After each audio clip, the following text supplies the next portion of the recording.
Good afternoon. I have a question. Has God ever done something in your life that just made you scratch your head that you didn't understand?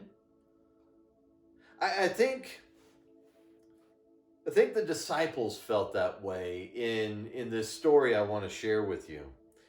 All of us are very familiar with Jesus feeding the 5,000 people. And imagine being one of the disciples. Man, that must have been amazing to see Jesus do such an amazing miracle. And surely you would think that after watching that, they would realize that Jesus himself was God. But the story we're going to look at today says otherwise. And in fact, Jesus does something that may make you scratch your head.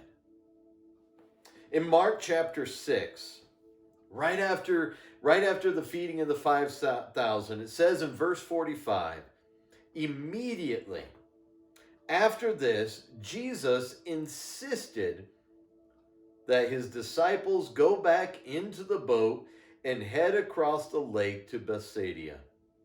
While he sent the people home, after telling everyone goodbye, he went up to the hills by himself to pray. So picture this. The disciples have been a part of feeding a crowd of over 5,000 people. And Jesus rushes them into a boat and says, "You go to the other side."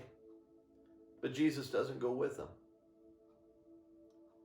And you see, they were about to enter into a test. They were about to go into a storm. And it's interesting here that Jesus sends them into the storm. When you read the events of the feeding and Jesus sending his disciples away, you realize in other gospels it's recorded that the people, the crowds at that time intended and wanted to make Jesus their king. I mean, who wouldn't love a king that could feed the multitudes? But Jesus understood that that was a test that his disciples weren't ready for. They needed to be built up so that they could handle that down the road. But the test they were going to face that day, Jesus knew they were ready for. Jesus goes up to pray. It says, late at night. Oh, the hours and times that Jesus spent in prayer. It says, late at night, the disciples were in their boat in the middle of the lake, and Jesus was alone on land. They've been rowing for some time. It says he, Jesus, saw that they were in serious trouble, rowing hard and struggling against the wind and waves. About 3 o'clock in the morning, Jesus came toward them, walking on the water. He intended to go past them, but when they saw him walking on the water, they cried out in terror, thinking he was a ghost. They were all terrified when they saw him. Here's these sailors. They're out there struggling in the sea. And Jesus comes walking out. In fact, he was going to go to the other side. That's where he said he'd meet them, right? But they panic. They're terrified. In the other Gospels, we see here that Peter even cries out to him and says, "If it's you, Lord," and Jesus says, "Come on out."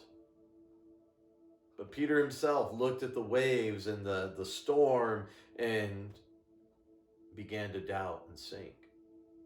But it says here, but Jesus spoke to them at once. "Don't be afraid," he said. "Take courage. I am here." Isn't it amazing how in the very presence of our fears, some of the fears that aren't even real, Jesus wasn't a ghost. He was very real. And the fear of the storm, Jesus says, "Hey, take courage. I'm here. I'm with you. Then he climbed into the boat and the wind stopped. They were totally amazed, for they still didn't understand the significance of the miracle of loaves. Their hearts were too hard to take it in. Jesus understood. They were learning. They were learning who he was. They were learning to trust him. And Jesus uses this event to teach them faith, to strengthen their faith. But go back to the beginning. Immediately after this, Jesus insisted that his disciples go back into the boat.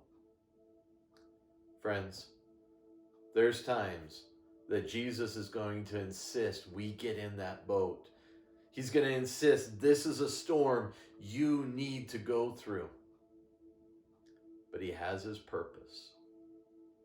And on the other side, our faith will be stronger for it. He understood they hadn't learned yet, but they were learning. There's things you and I still need to learn. But each storm that he lets us go through, he promises he'll be there with us. I pray you have a blessed day, realizing that regardless of the storms on the horizon or the storms you may be in, Jesus is there with you. Have a blessed evening.